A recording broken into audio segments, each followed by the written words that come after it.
Liberal MP Gladys Liu has wiped away tears today as Labor pushed for her resignation in Parliament. Now, as we discussed this week, Ms Liu has been under pressure for her links to the Communist Party since an interview was had with Andrew Bolt here on Tuesday night. But after 48 hours of this, the Prime Minister decided to get on the front foot. There's 1.2 million Australians of Chinese heritage in this country. This has a very grubby undertone in terms of the smear that is being placed on Gladys Liu. And I think people should reflect very carefully in the way they've sought to attack Gladys over this matter and the broader smear that I think that is implied in that over more than 1 million other Australians. Just because someone was born in China doesn't make them disloyal. What the member for Isaacs is doing is casting a smear on Chinese Australians, Mr Speaker. James Campbell, I want to come to you straight away because you have posted a story online in the last hour that we need to cover, which is the fact that $40,000 in donations have gone into the ether, have not been declared. What can you tell us about what you've been told? Well, we just had a look at the AEC donation records, and they show that she made a $25,000 donation to the Liberal Party in 2014-15, the year she was a candidate for the state parliament, that she took 3 years to declare. She's later made next year she's made another basically a $40,000 donation to the Liberal Party, which she's never declared at all. The Liberal Party declared it, but she hasn't.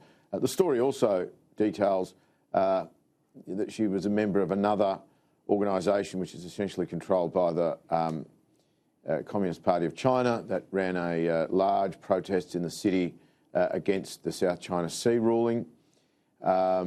She hasn't listed this in her statement that she released yesterday.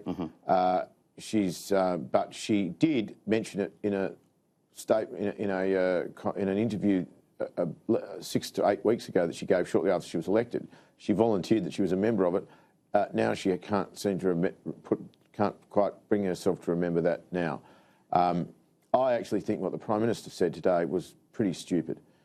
We're not talking about 1.2 million Chinese people in this country. We're talking about one Chinese person. And the issue is whether or not there's a problem with her. And to try and essentially threaten Labor, which is what he was doing. He said these people, 1.2 million Chinese people, will reflect on the fact if you've got her political blood on your hands, you'll pay for it. Well, how is that supposed to make the rest of us feel? That doesn't make me feel particularly comfortable. You think he's used the race card here unfairly? There's no doubt about it. He played the race card all right. He's essentially accusing Labor, everyone who's asking questions about Liu, of being racist. And by the way, that's something that the Chinese Communist Party is very, very good at. They always play the race card. The other card they play frequently when there's criticism of them in this space is that it's a Cold War thinking. I was waiting for that little trope to come out next. Bronwyn, can I just get to Bronwyn on this? As someone who's been, as Michael Kroger explained this afternoon, has been a long-time supporter donor of the Liberal Party, she is a lot more experienced than maybe we first thought when she sat down with Andrew Bolt. Are we being taken for a ride here? No, I don't think so. There was a train wreck of an interview. And was appalling. No, I don't think she's experienced in that sort of thing at all. But it is true that the Communist Chinese try to use the diaspora to win soft diplomacy in another country, and there's no doubt that it's going on in this country. Which is why she didn't want to upset the apple cart when she was asked about those two key issues, about Beijing leader, about the Communist Party leader, and also about the kind of government that comes out of Beijing. Well, we know what comes out of Beijing. We know that it is very strongly communist, that it's Maoist communist, and that the powers that President Xi has taken himself haven't been seen in China since Mao Zedong. But here's the problem. I would have had perhaps a greater interest in what the Labor Party had to say today if they were doing it in the national interest. However, I think their motives are somewhat less than that. One, it's payback for Dastyari. Two, they're before ICAC, with all the allegations being made about their former Member of Parliament, Mr Wong, and the involvement of money allegedly coming from a person who ASIO has said shall not come back to this country. And thirdly, there's the question of political aim. This seat of Chisholm, of course, is the one-seat majority. And Labor can see if they keep attacking, if they can force a by-election, then they may be able to destroy that majority of the House. However, if you look at the person who was the candidate for the Labor Party, you will find that she belonged to many of the same affiliations, yeah, the same affiliations.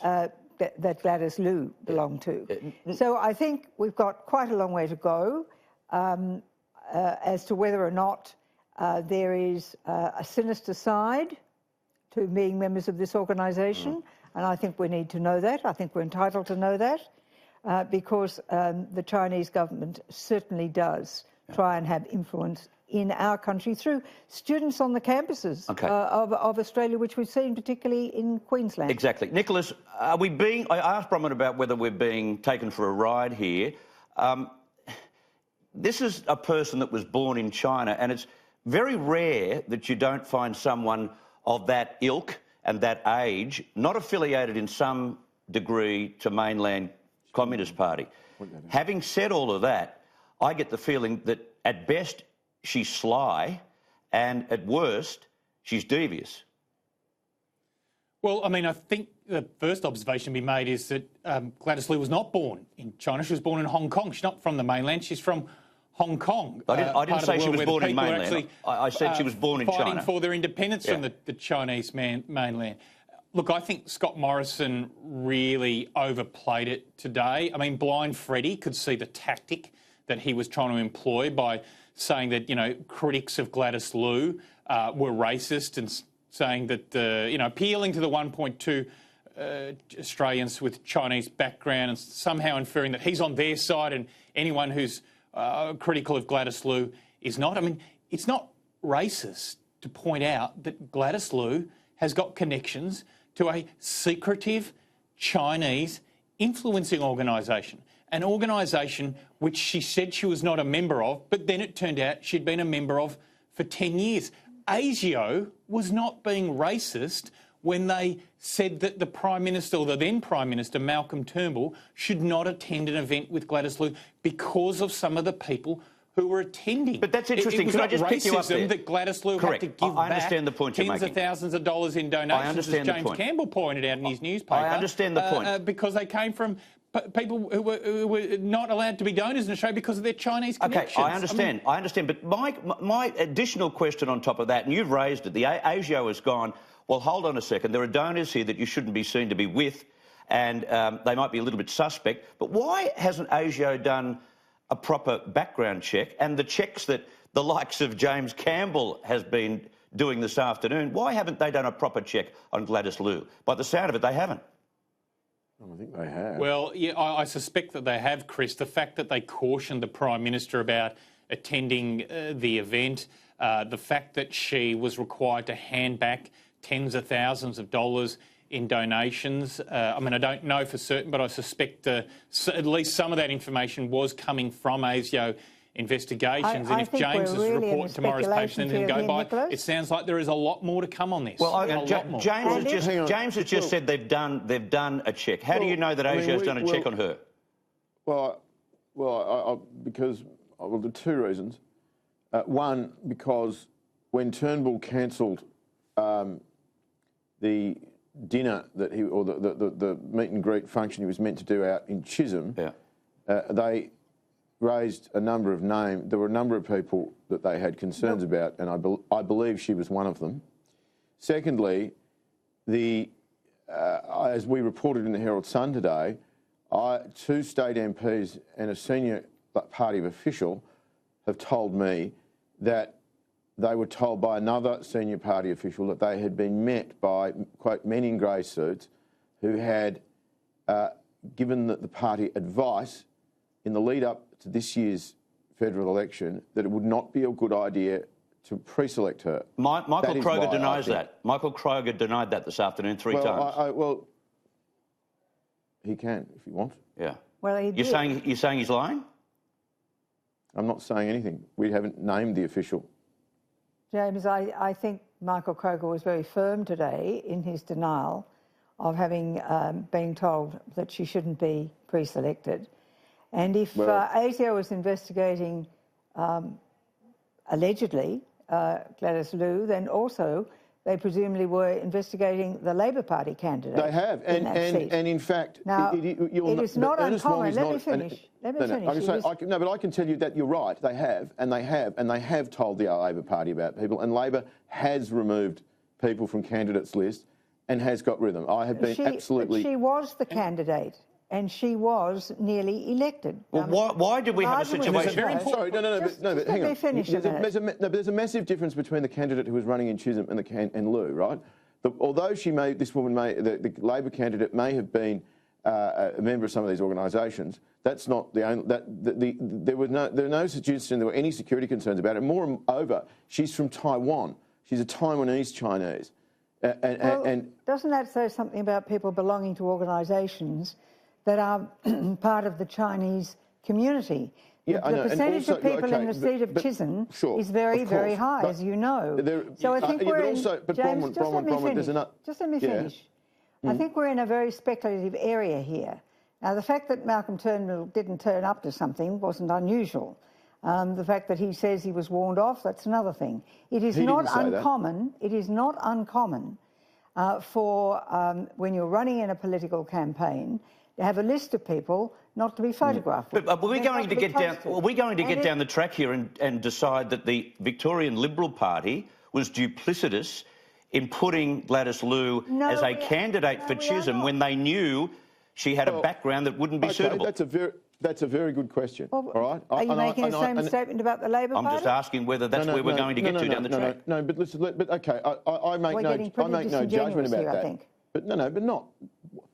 This is one of the people who's raised a lot of money for the Liberal Party down here. A lot of money. And if if she wanted to be pre-selected, she's been the conduit for hundreds and hundreds, probably millions of dollars that have flowed to the Liberal Party in Victoria over many, many years. She was known as a big, big fundraiser when I was in the party 15 years ago. She didn't come down in the last shower. No. Yeah, there's a very important point here. No, let me finish. There's another thing. So it's not.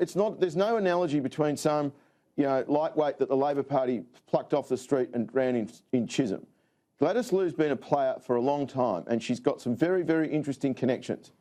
And it's not the issue is not just the membership of the organisations. It's some of the people I suspect that she's brought have put money into the Liberal Party through her. And I'll finish with one other thing. The Liberal Party down here did not think she was going to win. So if they'd copped that warning, there would have been elements of them, cynical elements, who probably thought they could get away with it because she had no chance of holding the seat. That's interesting. Well, let's leave it there. Let's leave it there. If we've gone, Bronwyn, quickly. Look, I don't support socialists of any variety, whether they're the Communist variety in Russia or the National Socialists in Germany or the Mao Zedong's communists or even light socialists like Turnbull. I have no bar with any of them.